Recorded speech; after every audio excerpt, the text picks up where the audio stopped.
One of the craziest things you can say in 2024 is the fact that Vanderbilt is a legitimate dark horse team to not only spoil someone's season, they've done it now twice, but to potentially get to the SEC title. Listen, I don't think they're going to be doing that per se, but this Vanderbilt team is legit.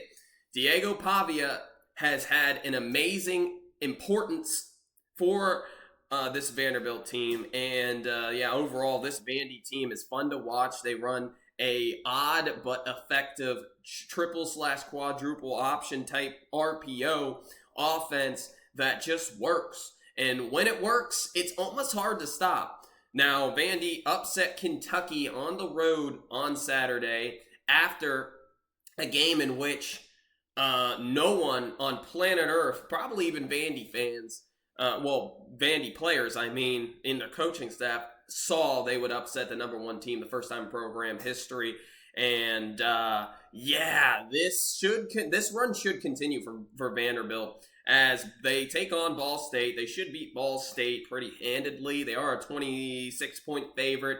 I would probably take Vandy in the points there. They should 50-bomb Ball State. Ball State just beat my alma mater there. Kent State Golden Flashes 37-35. Kent State's the worst team in college football. So Vandy should have a fun time with Ball State there. But then after that, guess who they get to play?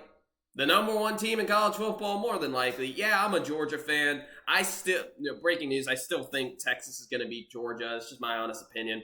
I don't think Georgia will be ready to go to Darrell K there and beat Texas in a night game. Another night game. You want to talk about unfair? Georgia is playing in their fifth straight primetime road game, by the way.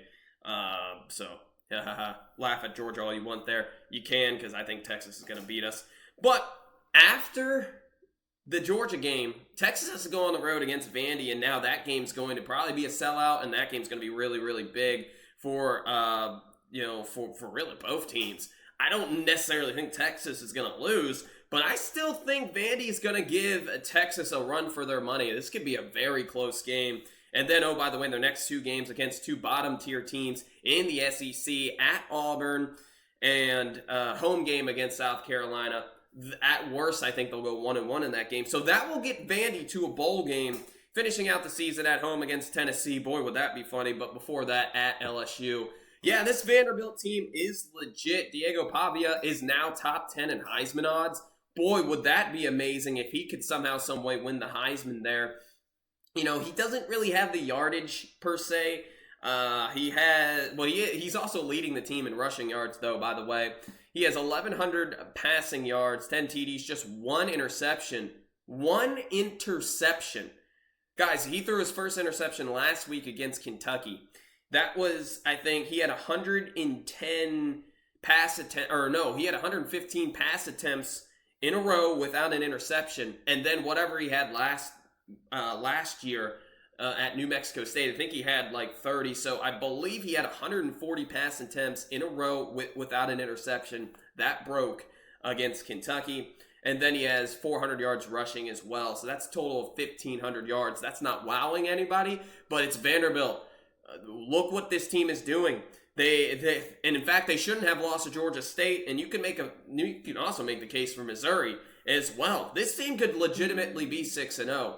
And no one, no way, no how thought that, even myself thought that this would happen, in which they would beat Alabama.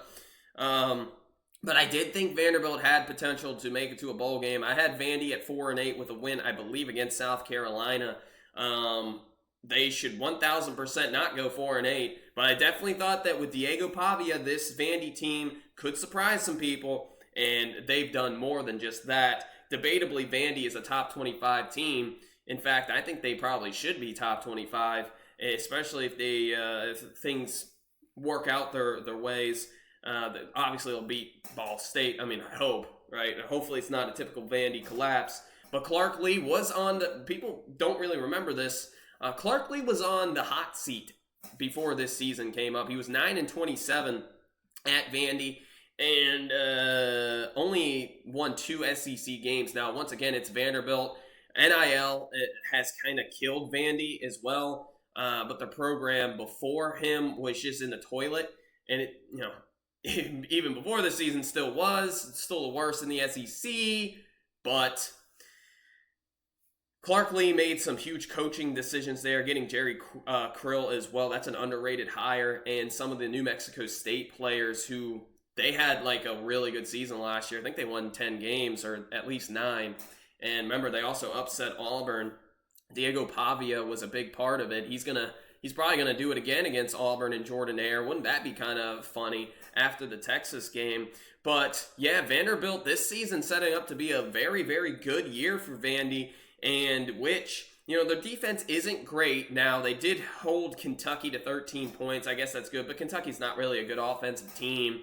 They forced, let's see here, as Vandergriff had just a QBR of 63.7, 158 yards passing. They gave up 160, so only 300 total yards to Kentucky on the road after an emotional,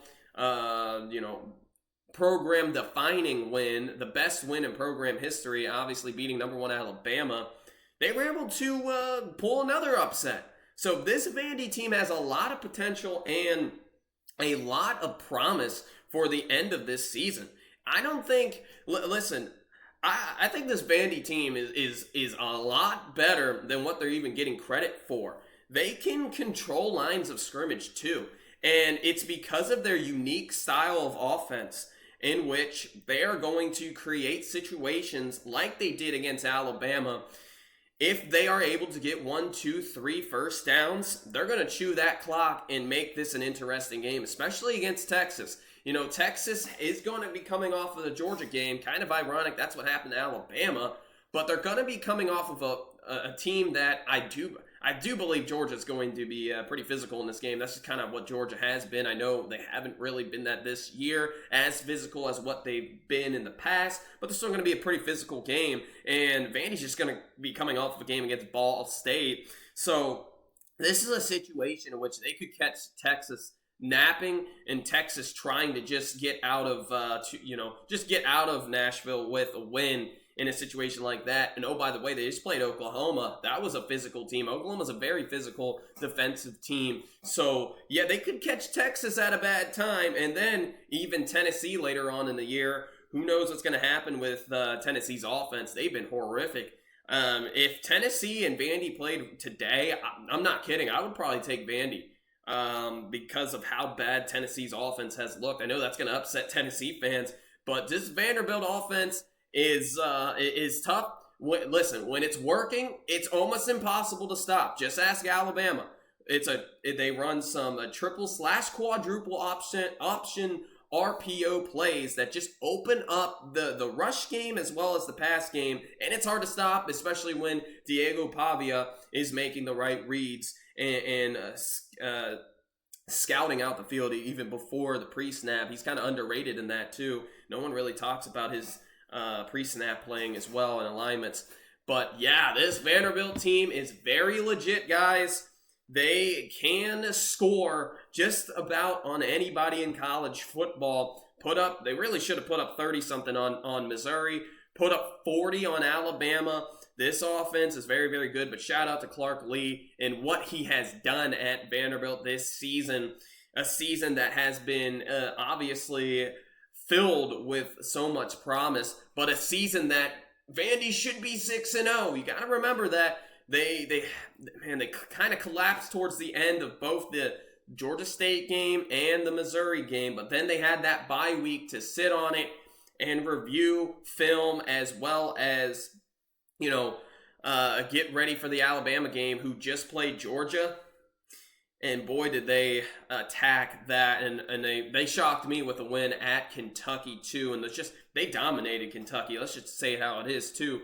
And you could say the same about Alabama too. So shout out to Vanderbilt. They are a legit team, guys. Watch out for the Commodores. Could they surprise some people again? Maybe upset 1 or 2 more teams. I think they definitely have possibilities there. I don't think they're a dark horse playoff team per se, like a lot of people have been saying, and I kind of said that earlier on.